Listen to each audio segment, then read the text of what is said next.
she's telling us. Hello, my name is Kirk Borger. I am the library director here at the Riverview Public Library. And today we are interviewing longtime Downriver resident Ed Gazel, who served in World War II in the South Pacific in the 2nd Marine Division. Ed is a longtime Lincoln Park resident. How long have you lived in Lincoln Park, Ed? Since 1952, April the 4th. Well, thank you for coming in today. I appreciate it very much. Where and when were you born? It was Highland Park, May the 1st, 1921. What were your parents' occupations, and how many siblings did you have? My father had a bakery, and I had two brothers. Were they older or younger? I had a brother 11 years older than me and 7 years older than me. Oh, so you What? were truly the baby of the family. What did your mother do? She was a housewife. Took care of you? Yeah. Now, in talking with you previously, you said your parents were from Lebanon. Yes. When did they come to the United States? My father was brought here by his sister, who had a millinery store in Grosse Pointe, Michigan. And at the time, the Turks were killing every able-bodied young man in the old country. She got him over here in 1911. He came to the United States, left my mother and her family in Lebanon. And he joined the Army, United States Army, became a citizen. And he stayed in the United States and he sent for my mother in the meantime and brought my mother and her two sons in 1920. They left Marseille, France, and came to Ellis Island in 1920. From there to Detroit. And then you were, so they But came that in was 1920. 1920, and I was born a year later. Yeah, you were born a year later. Yeah. So your parents, I mean, not your parents, but your brothers were born in Lebanon. Yes. Okay. Yes. What high school did you attend? I graduated from Northwestern High School in Detroit. Is that what you were doing before you entered the military? You were going to school? Oh, yes. Were any of your family members in the military? My older brother, during the 30s, he, because of the situation we were in, we were very poor people. They said he went to the CCC camps in Michigan, planting trees. Yeah. And then when he got out of there, he joined the Army. And he enlisted, and he got out December 7th, the day that Germany declared war. And the Japanese yeah. He got out that. That was his enlistment. My other brother, he stayed here. He went up north to Michigan and got a job up in Houghton, Michigan. You enlisted in 1942. What did your parents think when you enlisted? What could they do? There's not much they could do. Yeah. You got to go to Well, war. I mean, you know, you're going into service. Oh, Ed, I don't want you to go. Oh, no, I didn't have that. Okay. I didn't have that kind of problem. Where was your basic training? The recruit depot in San Diego, California. The Marine Corps recruit depot. What was a typical day like there? Marching. And then training, learning the box, learning to fight, learn how to kill a person with your hands, and firing weapons. Firing a rifle. No, you mentioned the rifle that you were training on. You're left-handed. Yeah. Can you tell us a little bit about that? Well, that old rifle that we had was a 1903 rifle with a bolt action. And with that rifle, we had to stand inspection every day, holding the rifle up, bringing the bolt back. And that rifle, when you fire it, the bolt comes back. And I'm being left-handed. I couldn't hold it. I couldn't fire it off my left eye because that bolt would come back and hit you in the face. So when I told him I was left-handed, he said, "You were left-handed." The sergeant told me, "You were left-handed. You're not anymore."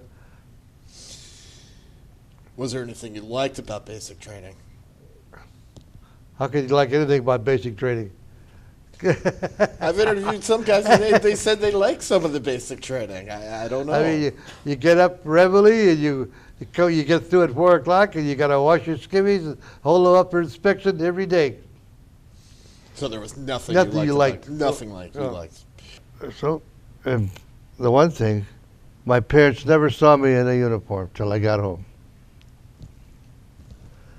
I enlisted and went to boot camp. You could ask about boot camp. Yes. I got out in the 1st of December, and then from there, tank school, and then from there, up to Oceanside, California, where we lived for 6 months, till June, and then forming the medium tank company. You're going to ask about that. Well, when we started the company, after the boot camp, it was about that time the Marine Corps decided to activate a medium tank company. So they got a bunch of men, just put us in tank school for a while at a place called Jock's Farm outside of San Diego. And we did that for a while, and then from there, they got a bunch of men and shipped us up to Oceanside, to Camp Pendleton.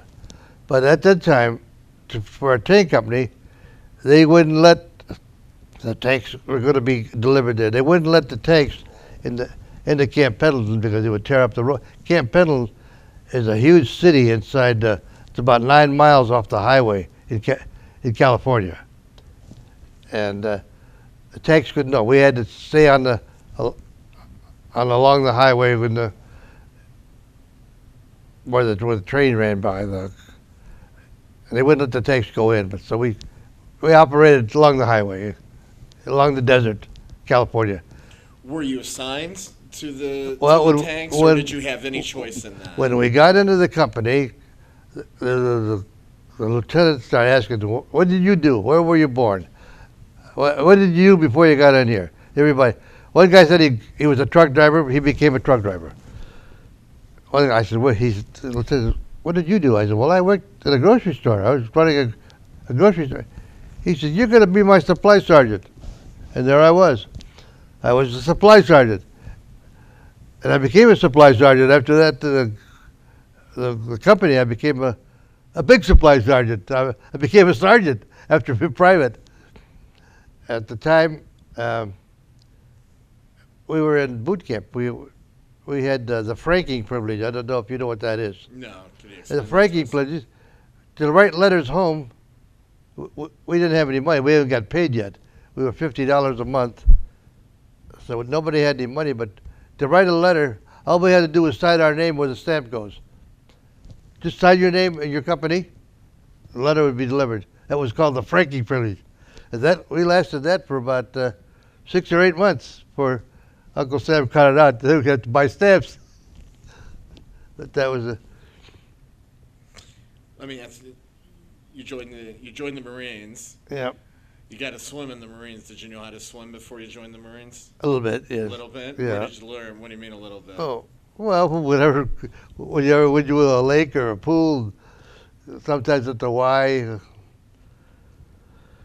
I didn't learn to swim much, but I had to learn to swim more when I got to the Marines. Well, that's why I'm asking, because I've interviewed Marines, and I asked them if they knew how to swim, and some of them have said no. But you learn in the Marines. Yeah. Well, I learned before that, but I learned more in the Marines. You told us a little bit about the chronology and where you went. Oh. Okay, could you tell us again where you did your basic training?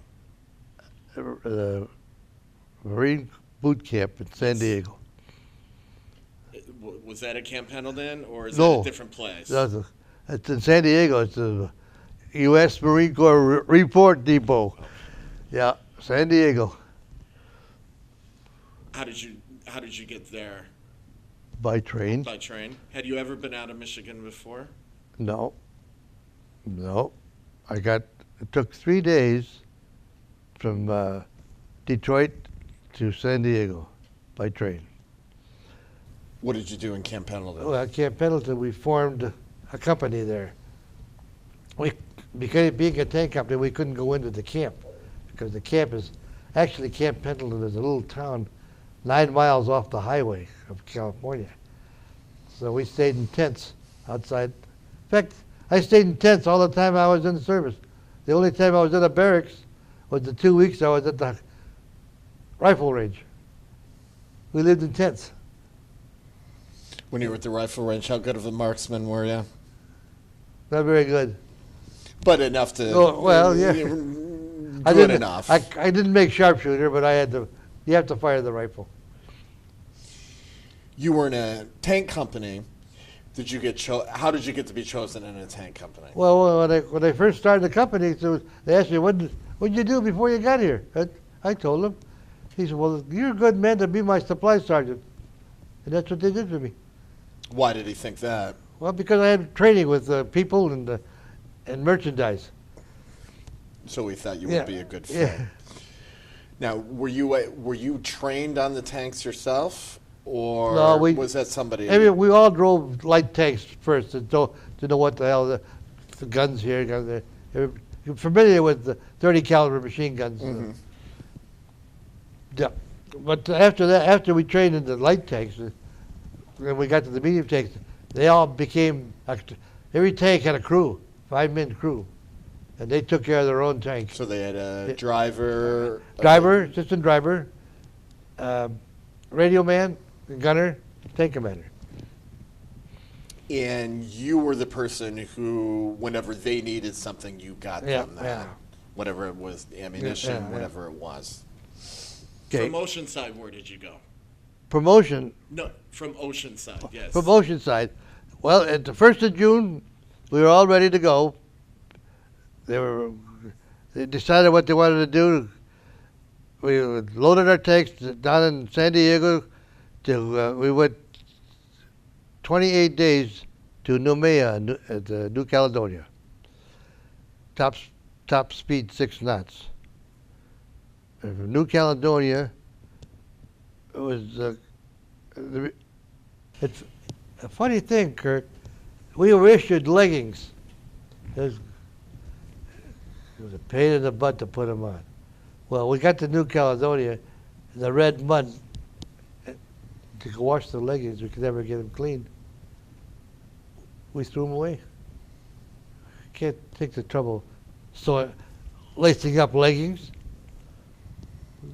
Might as well get mud on your dungarees. Why fool around with leggings? What did you do in New Caledonia?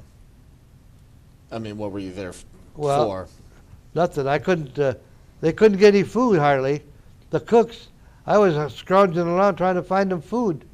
I'd go into town looking for some food. But the cooks ended up getting. They were turtles. Those big turtles. They were taking the meat out of the turtles and making turtle soup, and that's what we used to feed us. I've never had turtle soup. What does it taste like? Did you Grain- like it? Grainy. Did you like it? No, not. Yeah, but It's grainy. you were probably hungry, so. Well, the best thing I got to tell you, on the way to New Zealand, we got aboard a ship called the McPort. In the hold was a bunch of Spanish onions, a whole truckload. But that's all. Spanish onions. Well, they baked a lot of bread, and we had a lot of butter. So all the way to New Zealand, we had onion sandwiches. You went from New Caledonia to New Zealand. They come back.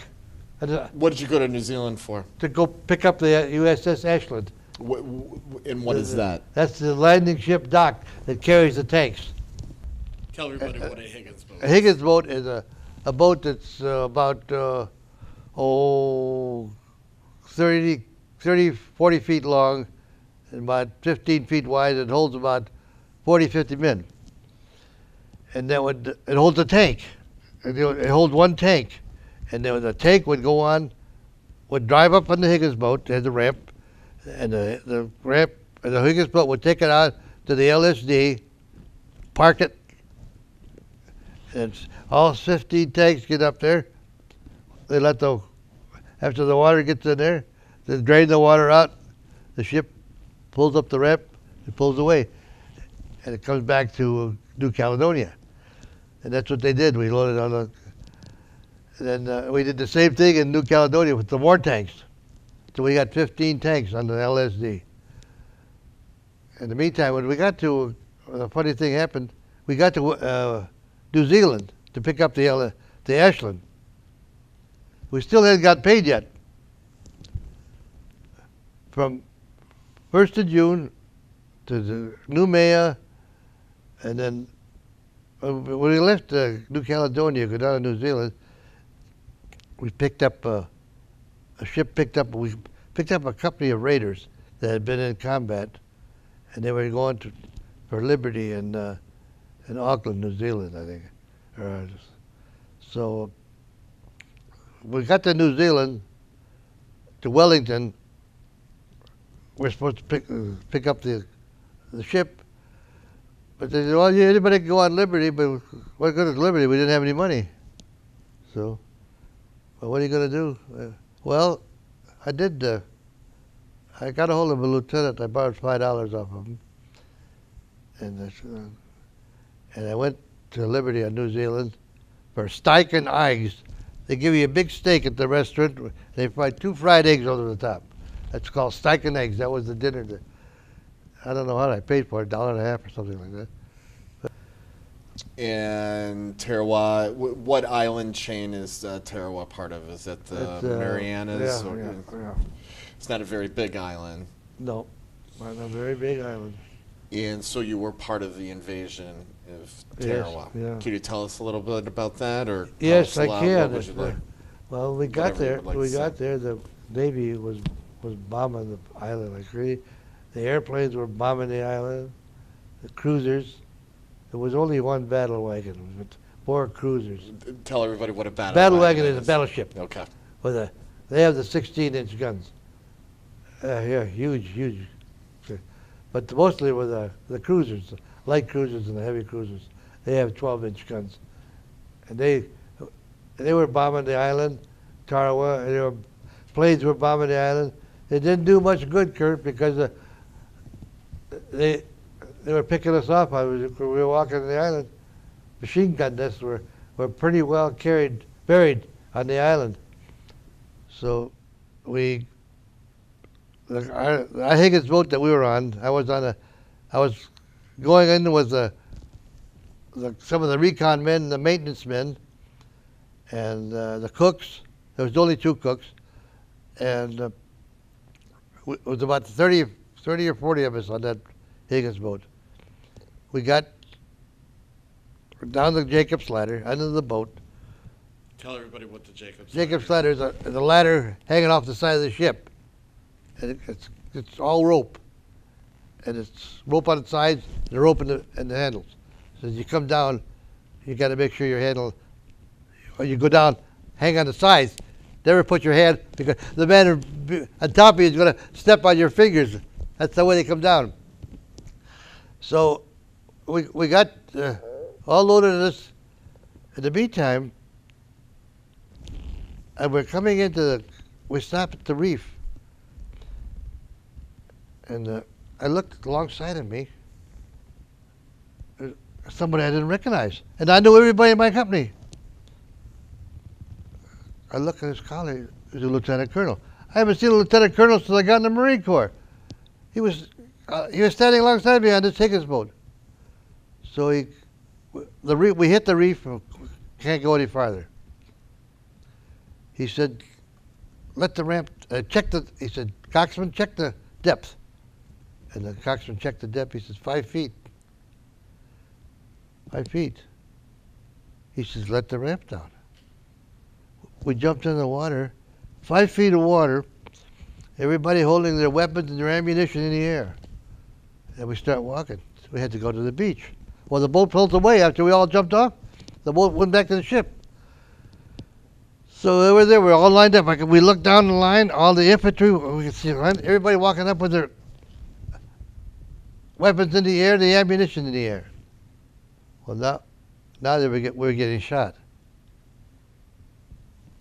We walking towards the beach. We're 200 yards away from the beach. And you walk, a guy 10 feet away from me got shot, got killed. On the other side, shot, got killed. And we got to keep walking. And they were getting shot all the way down the line. So what are you going to do? I finally got one of our tanks had been knocked out. I went for it to get behind it. When I got there was two of my buddies behind the tank already. They had got there. One of them, maintenance man and the cook. We sat there for a while. What are we going to do? We got to get into the beach. And if you move, you were going to get killed. Well, in the meantime, there was nothing else to do. We can't wait till darkness. So then I said, well, we got to go. The maintenance man says, I'll go first. So he goes in. And then as you're going in, in the meantime, as I was going in, all my gear, I had my 45, I had a canteen cup, a canteen, and a 9-pound machete on my belt. Well, I stepped in a hole in the ocean, and I went in up to my neck. And I said, well, I got rid of that 9-pound machete. What am I going to do with that? So, but in the meantime, after we left behind this tank, bullets were hitting on the tank. But the maintenance man says, I'll go first. As you go in, the water gets shallower and shallower. You got to sink lower and lower in the water, because you can only go in with your head up. That's all you. If you stand up, you're going to get shot. We can see anybody stands up, he gets shot. So he's coming in with just his face above the water. Well, he got there. He turned around and says, "Wave, just come on." So then I went next, same thing, going in. The water gets shallower and shallower. When it gets about 25 feet from the bed, you can stand up and run in. The water's up to your knees. You can run in that there. You dive on the sand, you make it. So I turn around and tell the cook, come on. You can't stay out there all night. But that night we were behind a seawall. The Japs had a seawall built out of coconut logs about 5 feet high. We were below it. We laid on the beach. We had about, maybe from here to those chairs over there of beach where the wall was. And we stayed there all during the night. Well, that night, got to be night, and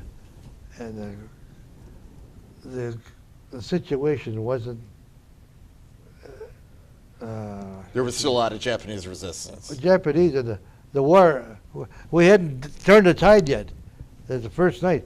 In fact, the generals said if the Japs had attacked it that first night, they'd have wiped us all out, the whole thing. But the next day, we finally got another patch of Marines in. And then, one time the light cruisers were shelling the beach because there were landmines in there. The light cruisers were laying shells in there, trying to break up the landmines. And then they got the 6th Marines and the 8th Marines, the infantry people. They started coming in. When they started coming in, it became a picture. And our tanks some of our tanks got knocked out.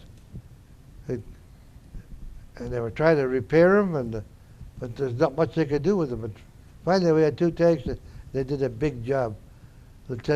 Captain Bale and Lieutenant Largy each had a tank, and they were with the tanks working with the infantry can do good. The infantry can protect the tanks. Tell them, in fact, the one tank we have our recon people were walking in front of the tank, telling them it's okay to go without any potholes or anything. You don't want a tank to sink into a hole. Yeah, that's the tanks work with the infantry. And the infantry would tell the tanks where Japanese resistance were for fire support and that kind of thing. In the water, you got to walk in front of them. so that the tank doesn't fall into a hole. Yeah. The little Jap bomber come up, start dropping bombs, but that was nothing compared to what the bullets flying over all the time. So then the fighting was so bad. Our weapons were all salt encrusted. They were worthless. Everybody was throwing their rifles away. And I was issued a .45, and that was salt encrusted. So we were just bringing the bodies off the beach, dead Marines. I went to I hooked up with the chaplain because I would recognize people, but then I could hardly recognize anybody that wasn't in my company. And they would bring a body to us. I would pick them up by the belt. They'd take the stretcher away, and I'd lower the end of the sand, and the chaplain would snip off the dog tags and record it. And I did that. We did that all day long. And the one thing that you learn is the smell of rotting flesh, and you'll never forget it. And to this day, you'll never forget the smell of rotting flesh in the sun. And that was the worst thing that wasn't the scariest part, but that was a bad thing that you'll never forget. What other islands? Well, what other islands were you participating Tarawa. in? The Tarawa. We did Saipan, and then we did Tinian, and then we did Okinawa, and then after Okinawa, we did Aiyashima. I don't know if you ever heard of that. No. That was our last action, Aiyashima. That's where Ernie Pyle got shot, if you remember his name. Yes, I do. Yeah, tell everybody who Ernie Pyle was a reporter, and he was in a Jeep, and he got shot. A sniper got him. He was probably the most famous reporter in World War II. Very seldom you hear anybody Aiyashima. It's just a small island. In fact, the tanks never hardly got off there. We pulled up, and the Navy shelled that island so much it hit the magazine. And I had the biggest fireworks I ever saw in my life. Bullets. But the island, we secured the island, I think, in 24 hours. You mentioned when I was talking to you previously about two particular times that you were very scared. Could you go over those? When we were on Saipan, the captain said to me, "Sergeant, set up a machine gun nest about 50 yards away." So I pick up 3 guys. So I said, "Come on, boys. Get the .30 caliber tripod. We'll set it up. And we'll work 1 hour at a time. One guy's laid down, the other guy on the gun." Well, just about midnight, here comes 4 Japanese. One of them was holding a landmine. And the man on the gun saw these 4 guys come up, and he pulled the trigger, and he shot the guy with the landmine. It blew up in his hand. These 3 guys. And in the meantime, the landmine went up. In the meantime, the captain told one of the guys, he says, "Go see if Sergeant Gazel and his men are all dead." And the guy says, he started to move, but at that time, we would shoot anything that moves. And you're afraid to walk, you can't go. And he walked a little way, and he got to another machine gun nest.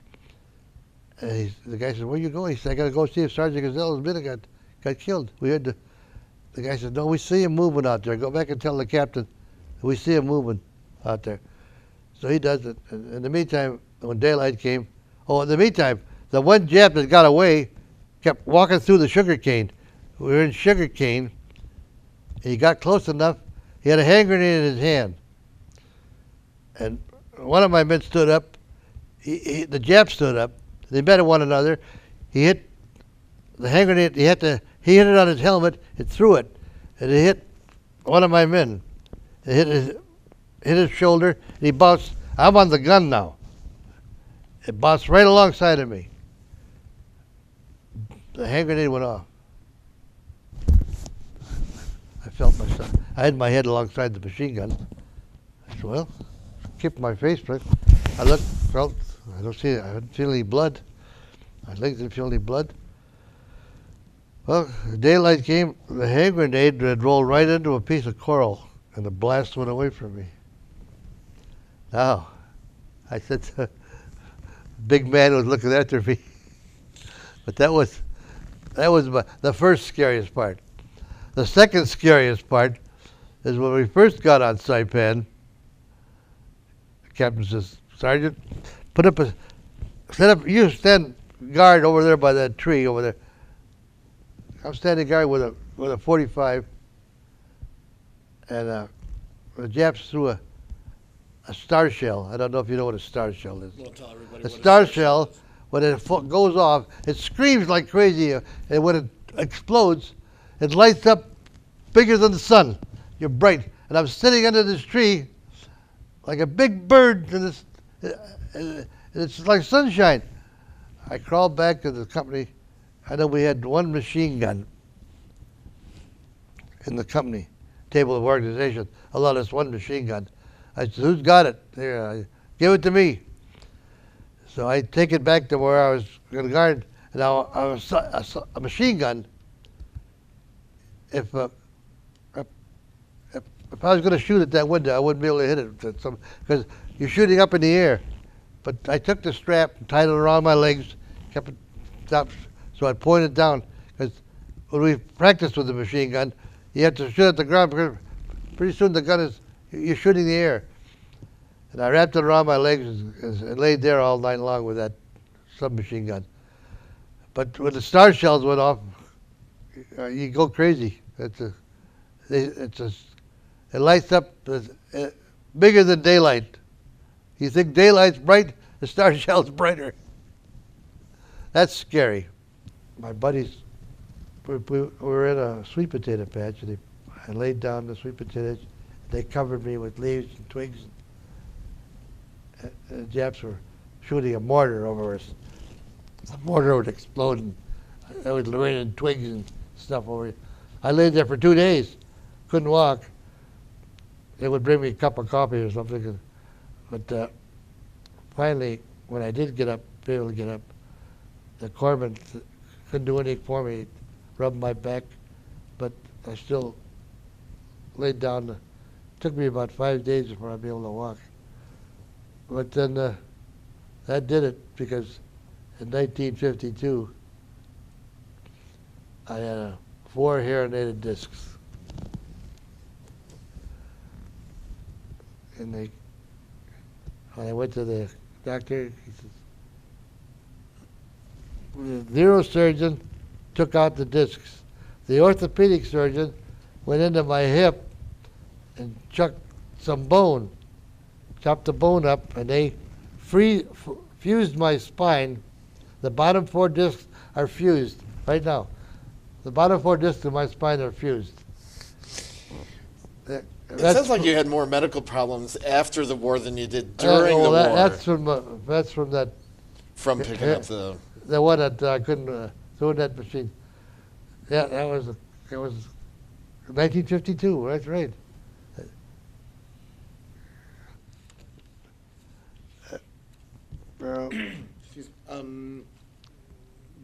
I know the Japanese they didn't like being taken prisoner.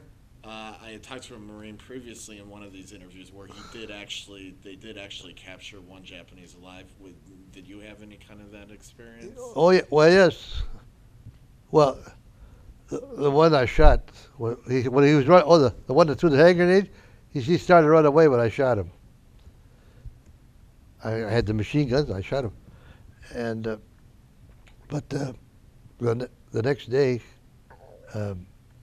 When we went to see the guys the first guy that he shot with him was holding the landmine, his whole front of his body was gone. Both of his hands were gone. All you could see was the bones coming from his arms. The whole front of his body was gone. All you could see was flesh. But most of the time, how should I say this? You you don't. We're not really face to face with the Japs. We're in a tank company. We have to protect the tanks. The recon men have to walk along with the tanks, make sure that nobody sets a bomb in the tank track. Otherwise, you disable the tank. Yeah, and the main thing, our main problem with this at Tarawa was the fording process. That means the exhaust pipe in the tank. If your tank's in the water, the exhaust has to come up higher than the water. Well, the exhaust tank of the tank was only about 3 feet, and if you're in water over that, you're in trouble. And that's what happened to some of our tanks. And it takes some of the potholes in the ocean. A couple of our tanks in the potholes, and they're disabled. Imagine a 35-ton tank disabled. But the ones that got rolling, they did a big job there. Well, what kind of job? Were the tanks there? I know these islands aren't the best for tank terrain. So were they mostly there for infantry support? Oh, yeah. But then our tanks, after they got rolling, got on the beach, my captain and one of our lieutenants, the Army, the infantry went alongside of them, directed them to pillboxes. And our tanks had the Shermans had a 75 millimeter in the nose, blasting into the machine gun nest, the Japanese nest. Did you ever encounter any other Japanese tanks? Yeah, some of them, they did. I didn't, but the tanks did. Oh, the tanks. Yeah. Well, your first invasion was at Tarawa, and then you go through Saipan. Saipan was, besides me being hurt, Saipan, our Higgins boats go almost to the beach. Right, I know that. Let the ramp down, you're walking in a foot of water, that's all. Okay, well, my question, what I was going to ask, when you go, do you have the same emotions each time you're doing this? Oh yeah, well, at Saipan, after we formed our command post, we were in a place where still Japs on the island. I mean, we had guard duties all the time, guards. We're very careful. I slept with my 45 on my stomach almost every night for about a month before we got the place secured. Did you ever see any Japanese prisoners? Or on Tarawa, we were there, and here comes a Marine and a Jap prisoner with a rope pulling him. And he'd come on. And the guy would lay down. Finally, he got tired of pulling him. He took his rifle off his shoulder and he shot him. Stay there, he says. He wouldn't want to walk. You would shoot any Jap you saw in Tarawa. It's brutal. When you see dead Marines all around you, if you see a Jap, he's going to get killed. Well, the Japanese, for the most part, didn't want to be taken prisoner anyway. He was walking with him, and he kept rolling. Finally, the Marine got tired of pulling him. He took his rifle off his shoulder and shot him. I didn't have to bury him, though. I buried Marines, but not him. Was that one of your duties? Was burying Marines, or did everybody do that? It wasn't really my duty, but my weapon was no good. It was all salt encrusted, and I couldn't get to the tanks. I couldn't even get an Amtrak to go load ammunition, which is what I did on Saipan. I got an Amtrak and I loaded 75 millimeter ammunition. At Tarawa, there was nothing that could do. We just, what are you going to do? So I went to, they were bringing dead bodies off the beach and burying them, so I went to help the chaplain. Yeah. You were telling us about Tarawa and Saipan. Yeah. You were also on Tinian. Tinian. No, the reason we had to take Tinian, when we were on Saipan, we could see our planes taking off, going to bomb Japan, because they had a 5,000-foot runway on Tinian. That's why they needed it. But that's why we took it. But then the planes that were bombing Japan were running out of gas coming back from Japan, and that's when we had to take Iwo. And that was a very bloody. The third Marine went hit Iwo. Yeah. After you were on Okinawa, you went to Japan. Oh, no, okay. Yeah, and could you tell us about that experience when you were in Japan? Well, it got to be the end of the war in Germany. So it got to be late July or June when they ended the war, and then they dropped the bomb on Hiroshima and Nagasaki. In early August. Okay, Right? okay. So then they told us saddle up. In the meantime, most of us had 85 points, and we had been overseas over 2 years. What do you mean by that, 85? Well, that's the time you spend overseas. They get And you you points. accumulate so many, So many points. So And many I would points. imagine since you had been there Yeah. for so long, We had- and you were lucky and I'd nothing happened. been to you. overseas for 2 years with 85 points, and so we saddle up and we go down to the beach, and we look at the beach, and there's a LST there with the ramp open. Oh no, this is not right. We got our sea bags back there. LST with a ramp open. We going home in an LST? The LSTs don't have any. You thought LSTs you were don't. going home? Well, we thought we were. Yeah, when pack your sea bags, we're leaving.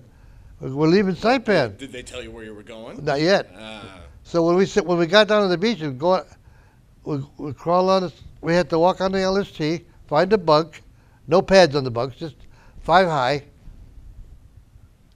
But LSTs, but we know there's no fresh water on LSTs. To take a shower, we used to have to. Well, the last time we were on LSTs, we tie a sock around the shower head to filter the ocean. So, okay, so we wake up the next morning. Now, we've been overseas all this time, and we look at the sky. We know we're not going home. The lieutenant comes out, follows out. Okay, Ben, we're going to Japan. Okay, wow. We pulled into Nagasaki 1 month after they dropped that bomb there. On the dock. We couldn't get off. They wouldn't let us go to where the bomb crater was about 1.5 miles from the dock. So you couldn't. We couldn't go. No, it was all rubble. It was all rubble there. We weren't allowed there. They let us. The ship pulled us to a shipyard, Japanese shipyard, where they bunked us for rooms in the shipyard with 3 bunks to a room, 3 men to a room. That's where we stayed there, and I was the first sergeant then, and I had to send 39 men to Nagasaki for guard duty every 3rd day, and but we just marked in our time there from that time there till December the 15th, when they said, saddle up again, pack your sea bags. December the 15th, a huge, mighty ocean liner was at the dock. Okay. You think you're going home at this point? Yeah, well, yeah, we're going home. When they say short arm inspection, you're going home. I can't.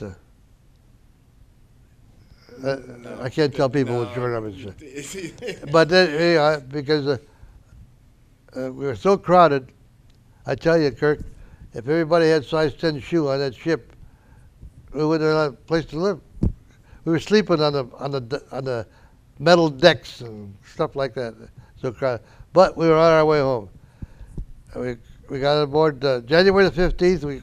We got on board this ship. We crossed the date line Christmas Day. We had two Christmases that day.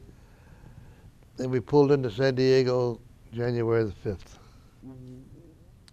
When you're on duty in your 2.5 years, how many letters did you exchange? Did you even have time to write letters? It sounds like you were pretty busy. Yeah, I didn't write too many letters. Did you get many letters? I got a few, yeah. Who were they from? From a cousin that sent me whiskey and cigars, and a couple of girlfriends. But, Oh, a couple of girlfriends?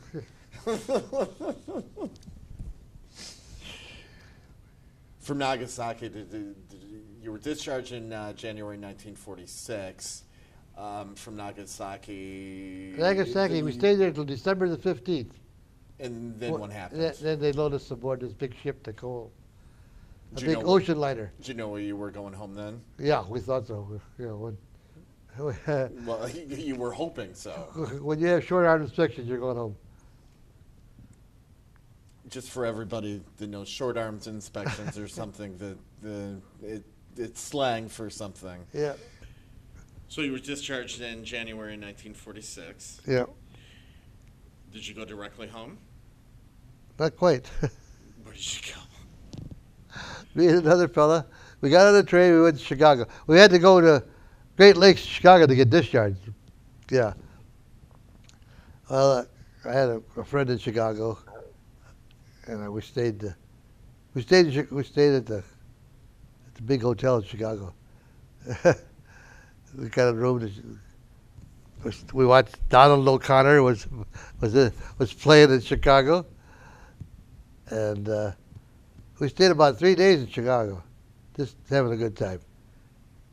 And they got a spot at the Great Lakes Station where you got 40 telephones where you can call home any place you want. I called home and told my mother I'd be home soon. And I got on the train and I pulled in. That was after middle of January, I guess. First time they saw me in a uniform. They never saw me in a uniform until I got home. And I'm imagining they were very happy to see Oh, you. oh yeah.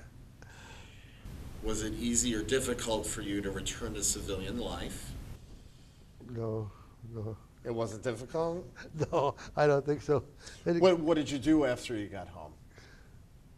Not Did you very- go to college? Did you No, I start didn't. working? No, I started. I was play acting. All I did was drink and have a good time. Well, you can't do that forever. Well, so. no, I did that for 3 or 4 months before I ran into some women, and then things got serious. Things got serious how? Well, they I got ran serious into with somebody? to the girl that I Oh. finally married. And that's when you decided to. Before that, I was just running around having Right. having a good time. What year did you get married? 1946 Where were you working in 1946? in Detroit. Yeah, but what Yeah, what well, were I was you in doing? I was for in a the job? produce business Wholesale. Where Wholesale. in Detroit? on the Western Market. Which isn't there anymore. No, And where was it? on Detroit. on Michigan and 18th Street. And the reason it's not I there 70 is because I-75 went through the door How long did you work there? till 1963 And where did you work after that? at the at the produce terminal on 4th Street in Detroit And how long did you work there? for 20 years till 1986. Is that where you retired? Yeah. What have you been doing since 1986? Just trying to live every day possible. I figure my motto is every day is a bonus. How many children do you have? I got 2 now. I had 3, but Do they? But what? one of them killed herself when she was 22. Do your children live in the area? Now my children, my oldest daughter became a nurse, a cardiac escape nurse. She retired from U of M. And the second daughter is a professor at MSU. How many grandchildren do you have? 4. I got 2 from each one. Do you stay in contact with people that you knew from your military experience? I had a few that we used to play bridge every night at Saipan. A kid from Latrobe, Pennsylvania, one of my best buddies. A kid from Fort Worth, Texas, and a kid from Wilmington, Delaware. And, now there's a good story for you.